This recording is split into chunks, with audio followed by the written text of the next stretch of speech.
Coucou tout le monde, c'est Florence, bienvenue dans cette vidéo de présentation. Aujourd'hui, je vous présente un oracle divinatoire qui est auto-publié. Il s'agit de l'oracle d'Isawat. Voilà, je vous laisse regarder le nom. Donc, vous pouvez aller sur le site d'Isawat, ça s'écrit comme ça, si vous souhaitez commander ce jeu. Donc, on peut le trouver que sur son site et de ce que j'ai compris, il n'y en aurait plus beaucoup. Donc voilà, si c'est quelque chose qui peut vous intéresser, je vous conseillerais de ne pas tarder avant de passer votre commande. Donc c'est un jeu que j'avais pas vu passer en fait, et puis récemment, YouTube m'a suggéré une vidéo de l'une de mes abonnées. Et je me suis dit, tiens, ça a l'air sympa, j'ai regardé la vidéo et effectivement, j'ai beaucoup aimé et je l'ai acheté de manière un petit peu impulsive. Et ensuite, je suis allée voir si du coup il y avait une chaîne pour la créatrice. Donc j'ai trouvé la chaîne Lisa Watt sur YouTube et dans sa vidéo tirage du mois de septembre, elle disait qu'il ne lui en restait plus beaucoup. Donc voilà, du coup, quand j'ai vu ça, je me suis dit, bah, j'ai bien fait de l'acheter rapidement. Donc c'est un jeu qui contient 109 cartes, ce qui est juste énorme pour un jeu de cartes oracle. Je ne sais pas si vous vous rendez compte. Un oracle, la plupart du temps, ça tourne autour de 40 cartes.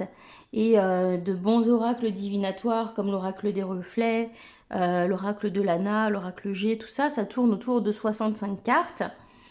Un tarot, c'est 78 cartes, mais là on voit qu'on est encore bien au-dessus, donc ça c'est vraiment top. Et puis en plus, à ce prix-là, franchement, faut pas se priver. Le jeu coûte 21 euros. Pour ce prix-là, on a le jeu, on a un livret, qui est un vrai petit livret relié, et on a un petit sac en velours pour ranger les cartes. Alors par contre, le sac en velours, je vais être honnête, il sentait mauvais, je sais pas ce qui s'est passé. Ça sentait un peu le poisson ou le poisson pourri. Enfin, c'était assez fort et assez désagréable comme odeur. Et je crois que je ne suis pas la seule personne à avoir eu ce problème. Donc je l'ai lavé à la main, mais ça sent encore un peu. Donc j'ai mis du Febreze. On va voir si ça passe. Ce que je vais faire aussi, c'est que je vais le mettre dans mon tiroir à encens. Peut-être ça va estomper les odeurs. Les cartes, heureusement, ne sentaient pas. Par contre, le livret sentait un petit peu moins fort que le sac quand même. Et lui, je l'ai mis dans mon tiroir à encens et c'est bon, il sent plus, donc ça va. Voilà, voilà. Alors, c'est parti. Donc, on va regarder un petit peu ces cartes de plus près, puisque j'imagine que vous êtes comme moi. C'est ce qui doit vous intéresser. Donc, le dos est comme ceci. Donc, on voit que c'est quelque chose de très artisanal dans sa conception. C'est un dos qui a été fait à la main. Et puis les illustrations, on voit qu'elles ont été dessinées à la main et coloriées au feutre, etc. Mais je trouve que ça lui donne un certain caractère. Et voilà, c'est pas si mal fait parce que euh, les dessins, malgré tout, sont plutôt bien faits, je trouve. Voilà. On est sur un carton qui est assez fin. Même plutôt fin par rapport à ce que vous avez l'habitude peut-être si vous achetez des jeux mass market. Après, je pense que ce sera quand même relativement résistant. C'est pas parce que c'est fin que ça résiste moins bien. J'ai pas mal de jeux, par exemple de chez les Wellin, qui sont très fins, puis finalement ils tiennent pas mal le coup. Donc voilà, pour moi ça veut rien dire. On verra à l'épreuve du temps comment ils vont vieillir, mais voilà, ça m'inquiète pas plus que ça.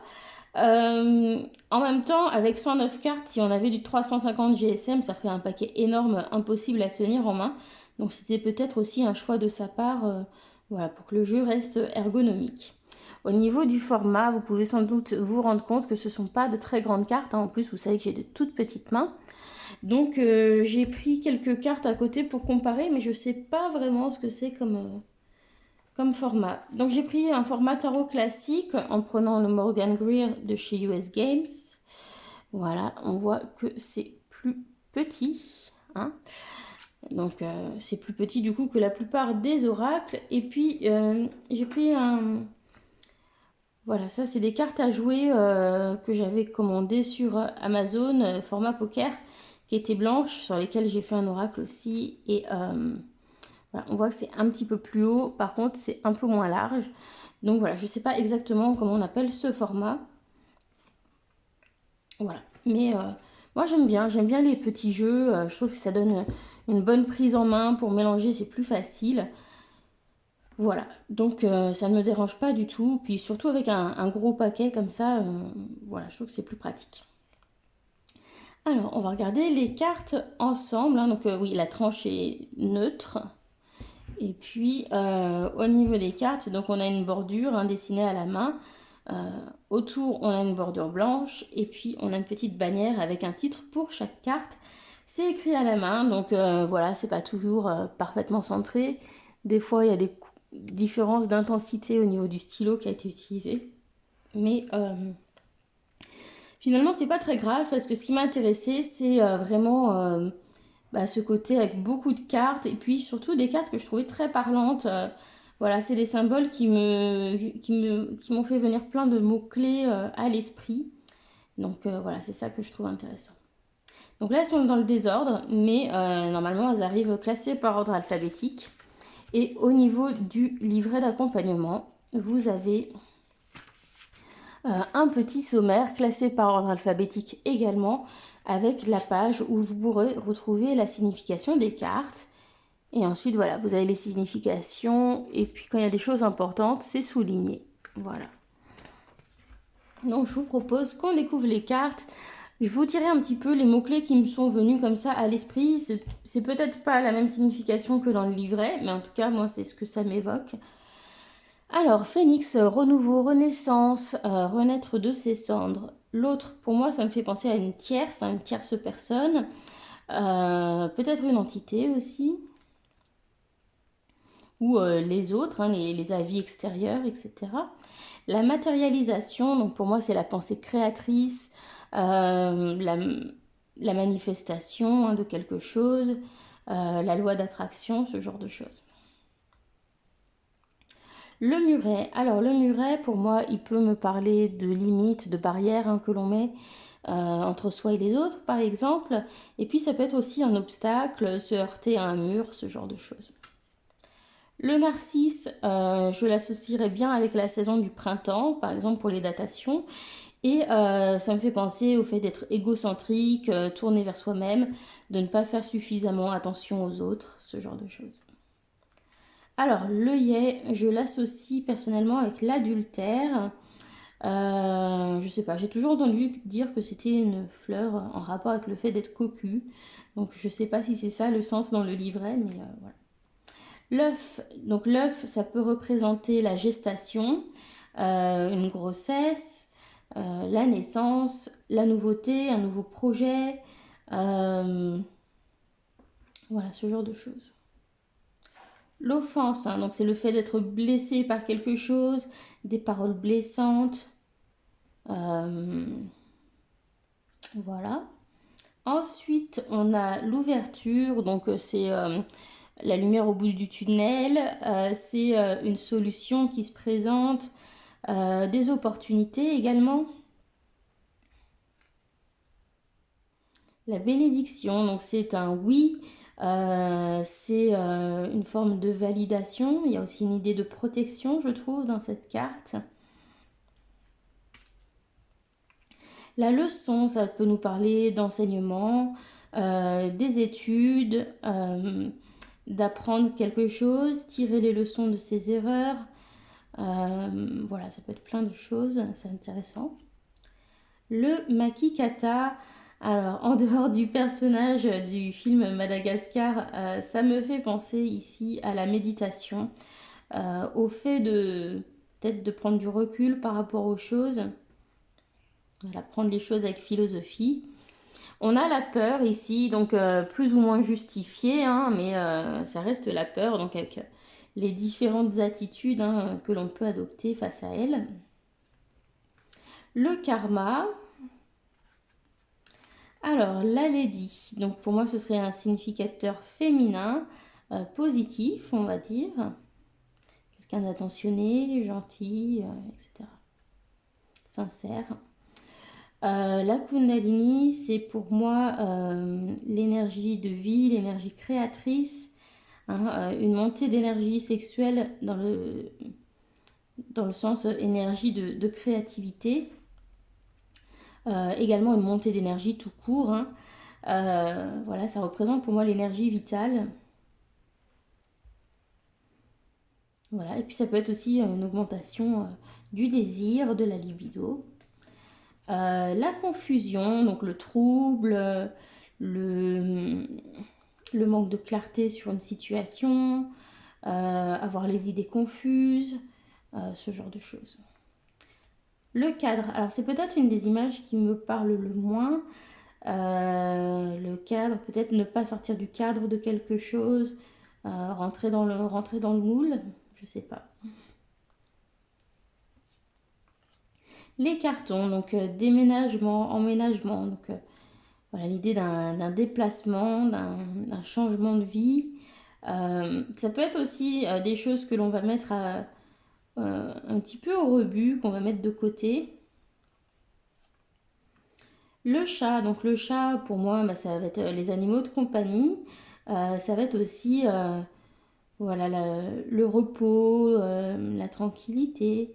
Ça peut représenter la souplesse, l'agilité. Voilà, ça peut être plein de choses le chat. Le chien, donc également pour les animaux de compagnie, pourquoi pas. La loyauté, la fidélité, l'amitié aussi. Alors ici on a une carte qui s'appelle le choix. Moi ça me fait penser surtout à un choix mais qui est difficile, hein, une sorte de dilemme parce que on a ce cœur brisé là au-dessus donc c'est un choix voilà qu'on doit faire peut-être un petit peu à contre-cœur. Ça peut être aussi un ultimatum hein, qui vous est posé dans le domaine amoureux, j'ai l'impression. La chrysalide, alors c'est un symbole d'évolution, de transformation, de métamorphose. Le triangle, donc ça va nous parler de relations triangulaires hein, voilà, qui impliquent bah, trois personnes ou trois situations, etc. Ce genre de choses. La tribu, donc il va y avoir un côté familial, hein, voilà, les gens qui font partie de notre tribu, qui font partie de notre cercle proche, un sentiment d'appartenance également. La bûche, alors quelque chose qui fait mal, ça peut être aussi un petit accident, ça peut être un imprévu, une mauvaise surprise. Voilà, une embûche aussi. La boîte, donc la boîte, ça va nous parler de surprises, de choses que l'on chérit. Ça peut représenter un coffre également. Voilà, on verra après en fonction des tirages. Les bonbons, donc les bonbons, c'est la gourmandise. Ça peut être la récompense, ça peut nous parler de notre enfant intérieur. Euh, la tentation, la douceur aussi. Alors, la bonne fée, pour moi, ça représente un appui, quelqu'un qui vous donne un coup de main, euh, voilà, quelqu'un qui vous apporte son soutien, par exemple. La bringue. Alors, je sais qu'on a la bringue et la fête. Euh, on a peut-être un côté un peu plus excessif dans la bringue. Voilà, au niveau de la, voilà, ça va nous parler de célébrer. Ça peut représenter des lieux de rencontre, comme, je sais pas, une boîte de nuit, ce genre de choses. Il faudra que je regarde de plus près. La fougère. Alors pour moi, c'est une énergie luxuriante qui peut même devenir envahissante avec la fougère. L'union. Donc ça m'évoque le mariage, le couple, le partenariat, un contrat, une fusion. Voilà. Ensuite, les larmes, donc larmes de tristesse ou larmes de joie, ça peut être le fait d'être submergé par ses émotions aussi, ou plutôt de devoir extérioriser ses émotions. L'intérieur, donc ça me parlerait pour moi des ressources intérieures qu'on a, parce qu'on a ce côté un petit peu précieux qui semble s'en dégager. Le job, donc tout ce qui est en lien avec le domaine du travail. Le Playboy, donc le Playboy, ça va nous parler peut-être d'un séducteur, euh, d'un amant, un homme un peu léger, voilà, qui n'est pas forcément très sérieux. Euh, voilà, ça nous parle de séduction, etc. La plume, pour moi, ça peut nous parler des écrits, ça peut nous parler de légèreté, ça peut nous parler d'un signe aussi, voilà, de synchronicité. L'univers, pour moi, ce serait l'énergie divine. L'aurore, ce serait le début de quelque chose, hein, c'est le début de la journée, donc un début de cycle par exemple. Ça peut aussi peut-être aider à situer dans le temps quelque chose. L'érable, alors moi je vois comme du sang ici, bien que ce soit de la sève, hein, donc voilà, je vais avoir un petit peu cette connotation du sang dans la carte. On peut avoir aussi une connotation de récolte. Ça peut nous parler de l'automne aussi. Le fantôme, ça m'évoque quelque chose qui revient du passé et que l'on ne veut pas forcément voir ressurgir. Le soupirant, donc c'est un admirateur. Euh, Ça peut être des amours platoniques aussi. Voilà. Ça peut nous parler de timidité.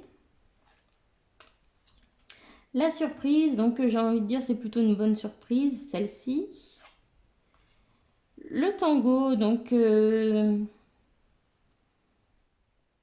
alors celle-ci, il faudra que je regarde. Alors ici on a un perroquet pour la tchatch. Ça m'évoque peut-être une communication mais qui n'est pas forcément très profonde ni très intéressante avec le perroquet. Euh, c'est aussi l'idée d'avoir du bagou, voilà, de pouvoir vous vendre un peu tout et n'importe quoi. Donc voilà, il y a une forme d'aise hein, dans la communication, mais voilà, ce qu'on communique, c'est pas forcément super intéressant. Le vent, donc pour moi, le vent, c'est une énergie qui va apporter le changement, hein, voilà, le vent va tourner, ce genre de choses. La vibration, donc c'est ce qu'on émet, hein, bonne vibration ou mauvaise vibration. La balance, donc c'est quelque chose qui va représenter l'équité, la justice, le fait de peser le pour et le contre, de comparer peut-être différentes options. Le fric, donc ça représente les finances, les biens matériels, les ressources. Le glaçon, ça m'évoque la froideur, ça m'évoque également quelque chose qui est figé. Le grand cœur, donc ça m'évoque la générosité, ça m'évoque des sentiments forts. Le hibou, ça m'évoque la sagesse, la capacité aussi de voir avec discernement, même dans les situations un petit peu obscures. Le miel, ça va me parler de douceur, euh, de, d'apaisement aussi. Le mirage, donc ça nous parle d'illusion, de se faire des films peut-être à propos de quelque chose, de faire attention parce que les choses ne sont pas ce qu'elles semblent être. La petite voix, donc ça nous parle de notre conscience, un petit peu comme Jiminy Cricket dans Pinocchio. Ça me parle aussi d'être à l'écoute de son intuition et d'être à l'écoute de manière générale, d'être plus à l'écoute. Le bambou, ça va me parler de flexibilité et de souplesse, mais également de résistance. Ça peut me parler d'une croissance rapide. L'harmonie, hein, donc voilà, quelque chose qui se déroule bien, qui s'enchaîne de manière fluide, des relations apaisées avec les autres, une bonne entente, etc. Les inséparables, donc ça va me parler d'une relation fusionnelle, donc que ce soit entre un couple, que ce soit entre des frères et des sœurs, avec des amis, voilà, un duo, hein, un duo assez fusionnel. L'illumination avec la bougie, donc ça me parle de compréhension, de faire la lumière sur une situation. On a aussi l'idée peut-être de lueur d'espoir avec cette carte. Ça peut me parler de l'ésotérisme, pour moi, la bougie, et puis peut-être aussi des demandes, des prières. L'action, donc l'idée de devoir passer à l'action et rapidement, j'ai envie de vous dire, avec ce coup de marteau. Petit cœur, donc c'est également pour moi le domaine sentimental, mais peut-être pour des choses un peu moins fortes ou plus progressives qu'avec le grand cœur. Et puis je sais pas, je trouve qu'il y a quelque chose de très mignon, de très affectif dans ce nom petit cœur. Donc d'un côté on a peut-être le grand amour et puis ici plutôt quelque chose du domaine de l'affection, vous voyez. L'escargot, ça me parlera de lenteur, de ralentissement, de contretemps, de prendre son temps. L'aiguillage, pour moi, c'est l'idée de changer de direction, voilà, de devoir faire un choix. Donc, peut-être aussi d'être au carrefour de quelque chose, de devoir reconsidérer ses options parce qu'il va falloir changer de direction, changer de voie. L'éclipse, ça me parle d'un moment de transition. Ça me parle d'un moment qui est particulier, d'un moment énergétique assez fort. Et puis pendant l'éclipse, hein, on a la lune qui est occultée. Donc ça nous parle aussi des choses qui sont occultées, des choses qu'on ne veut pas voir. Donc il y a un côté un peu shadow work, je trouve, dans cette carte. L'armure, ça peut nous parler de protection, ça peut nous parler d'être prêt à défendre ses idées. Ça peut nous parler de chevalier servant aussi. Voilà. De combats qui nous attendent. L'aloe vera, moi ça m'évoque la nutrition parce que c'est quelque chose qui est bourré d'éléments, des minéraux, des choses comme ça. Donc ça me parle de la nutrition saine. Ça peut parler aussi d'apaisement, hein, puisqu'on sait que ça peut par exemple apaiser les coups de soleil, ce genre de choses. Peut-être d'un remède aussi, de guérison. Voilà. L'alignement, donc ça peut nous parler justement du fait de ne pas être aligné avec ce qui est bon pour nous, donc de devoir rechercher un alignement meilleur, peut-être en travaillant sur ses chakras.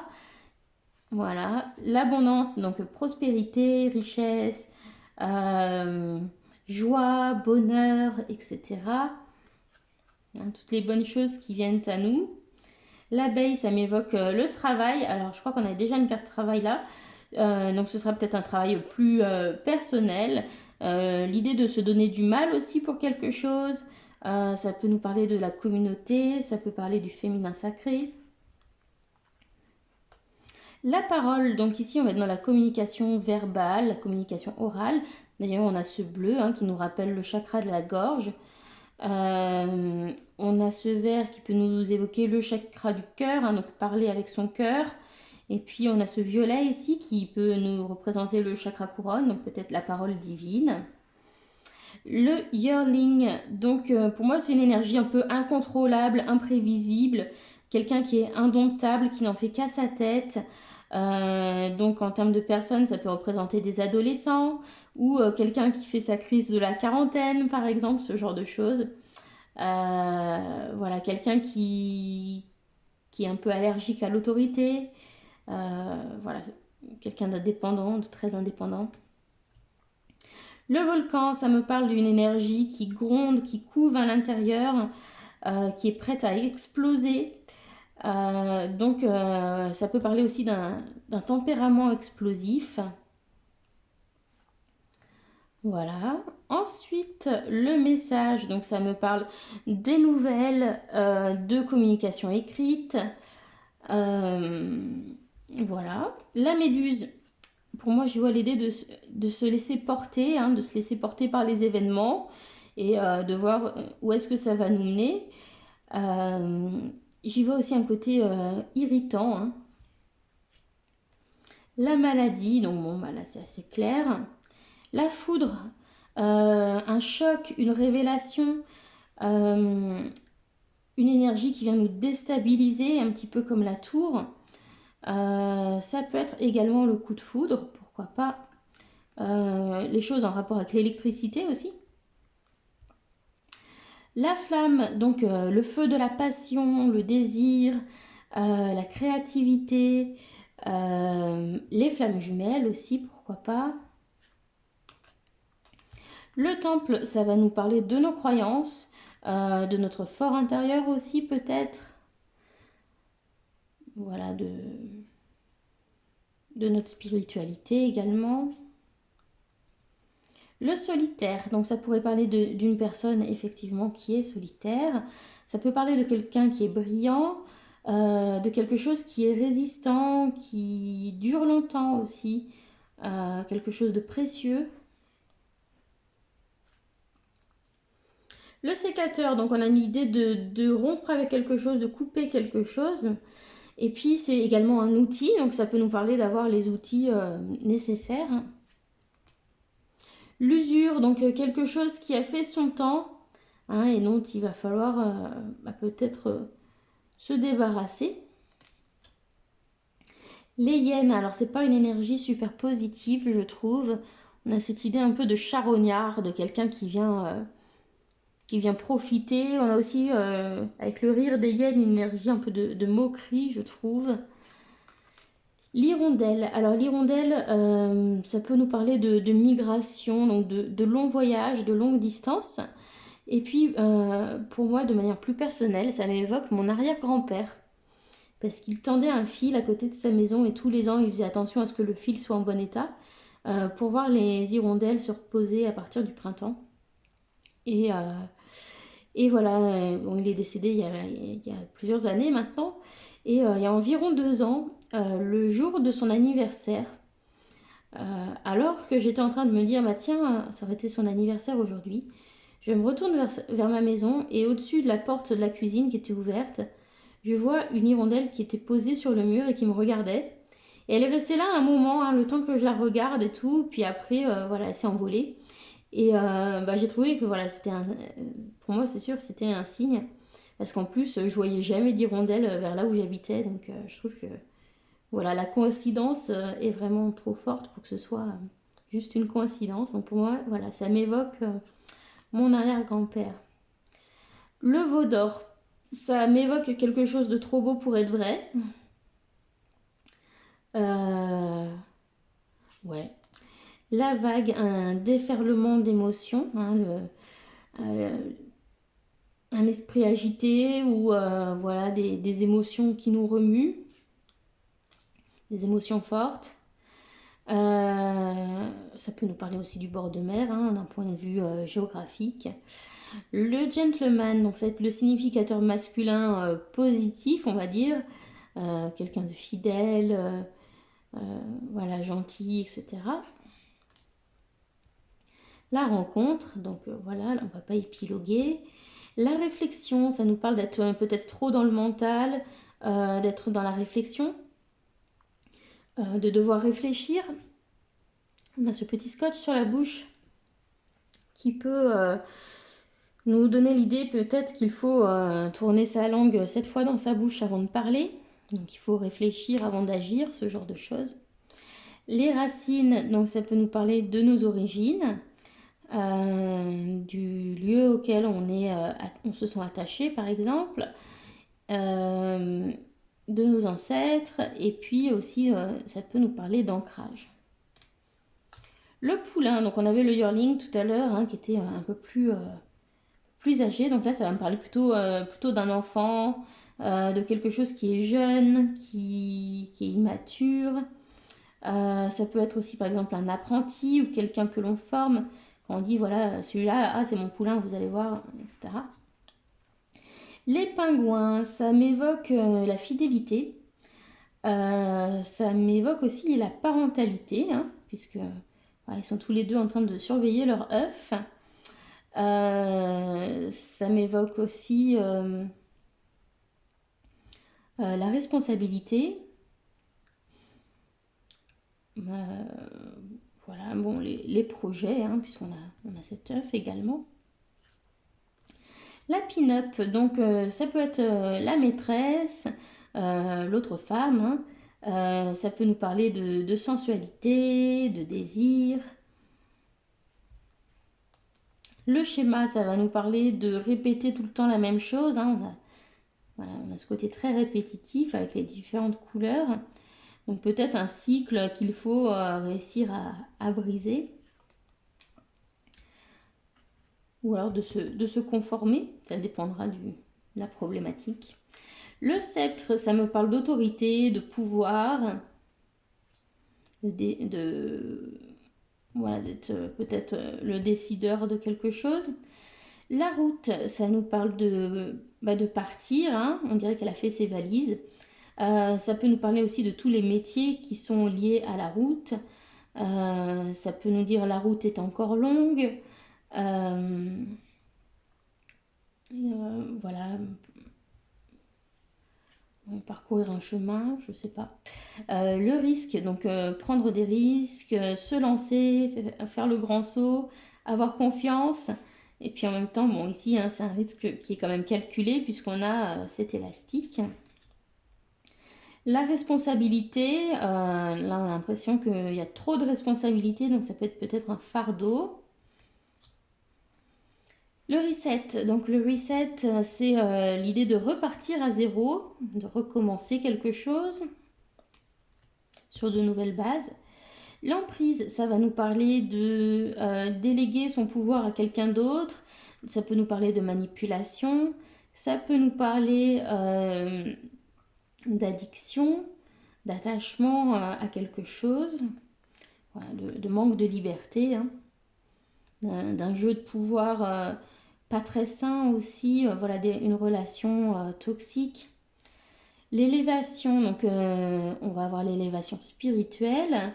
On a aussi l'idée de prendre de la hauteur pour y voir plus clair. Le dragon, pour moi, ça peut exprimer la force intérieure, notre potentiel. Ça peut aussi parler d'un tempérament un peu tout feu, tout flamme. Et puis, d'un autre côté, le dragon, ça va être aussi les gros obstacles auxquels on a affaire, qui nous font peur. Le dolmen, alors le dolmen, ça nous parle de quelque chose qui dure dans le temps. Ça peut nous parler de superstition, de croyance. J'ai été voir dans le livret, ça nous parle d'un gros blocage. Donc on a le muret, c'est un petit blocage qui sera passager. Et le dolmen, c'est un blocage voilà, qui sera permanent. On a la déception, donc là, voilà, on comprend l'idée. Le crépuscule, donc c'est la fin de la journée, donc ça peut aider à dater aussi. Et puis, c'est une fin, hein, donc fin de cycle. Le coussin, ça va nous parler de confort, peut-être de réconfort, ça peut nous parler de repos. La corrida, ça peut parler de sacrifice, ça peut parler de méchanceté, de cruauté. Ça peut aussi parler de blessure. Et puis, bon, tout ce qui sera en rapport avec le sang, si le sang a un rapport avec votre tirage. Et puis, bon, selon comment on voit la corrida, hein, pour certaines personnes, ça peut parler de tradition également. Le théâtre, ça peut nous parler de quelqu'un voilà, qui joue un rôle, le fait de jouer un rôle, donc de ne pas être sincère, d'être dans les apparences. La joie, hein, donc le bonheur, célébrer quelque chose. Et l'extérieur, donc pour moi ce sont les influences extérieures, donc les autres ou je sais pas, l'influence de la lune, des planètes, ce genre de choses. Voilà, donc on voit que c'est des cartes qui peuvent faire venir beaucoup de mots-clés. Donc je sais pas si c'est forcément l'interprétation qui est dans le livret, hein, pour la plupart, puisque j'ai regardé que 2 cartes dedans. Mais voilà, déjà je trouve que c'est quand même des cartes qui évoquent beaucoup de choses, donc ça les rend très intéressantes. Peut-être vous aurez d'autres manières de les voir et c'est très bien. Mais voilà, je pensais que voilà, c'était intéressant de commencer déjà par mes propres interprétations, ma propre vision des cartes. puisqu'à la fin de cet oracle, hein, elle nous explique comment l'utiliser et en fait, elle nous dit de faire comme on le sent, hein, voilà, il n'y a pas de règle du jeu pour utiliser cet oracle. Donc, elle nous dit aussi que c'est à nous de nous approprier les interprétations en fonction de notre propre ressenti. Donc voilà, c'est pour ça que je me suis dit, je vais d'abord voir ce que ça représente pour moi. Et puis après, dans mes tirages, je comparerai mon ressenti avec ce qui est dans le petit livret. Voilà, donc j'espère que c'est un jeu qui vous aura plu, qui vous aura intéressé. Si c'est le cas et que vous comptez l'acheter, ne tardez pas trop, puisque voilà, elle disait qu'elle n'en avait plus beaucoup. Mais en tout cas, voilà, je suis super contente de l'avoir eu à temps. Et voilà, j'ai fait un petit tirage avec et je l'ai trouvé très parlant. Donc voilà, j'aime beaucoup. J'aime le format, j'aime sa simplicité. J'aime les symboles, la multitude de cartes. Évidemment, j'aime son prix. Voilà, donc voilà, je vous le conseille vraiment. Je trouve que c'est un oracle très très bien fait. Voilà, et puis pour des illustrations faites à la main au feutre, voilà, je trouve que c'est plutôt pas mal fait. Hein, on voit que c'est fait main, mais bon, c'est plutôt bien fait quand même. Allez, on va prendre juste une carte pour avoir un petit message. Et puis comme ça vous permet de voir un petit peu ce qu'il y a dans le livret. Donc on a le phénix, qui était la première qu'on avait tout à l'heure. Donc on va voir un petit peu, hein, vous avez le petit sommaire au départ, par ordre alphabétique, donc P, hein, phénix, page 13, voilà, vous voyez, donc c'est super facile à retrouver après, hein, les cartes. Bon, alors lui, il sent toujours un peu le poisson, hein, par contre. Le phénix. Alors, cette carte vous annonce une renaissance. Vous avez certainement traversé une période difficile et vous avez été réduit en cendres. Cette renaissance peut être personnelle, mais il peut aussi s'agir d'une renaissance d'un couple, de la renaissance de sentiments, etc. Voilà, donc voilà, là ça correspond bien à ce que j'associais à cette carte. Voilà. Eh bien, merci de m'avoir suivi pour cette présentation de jeu. Je vous fais plein de bisous. Bisous à tous, bye!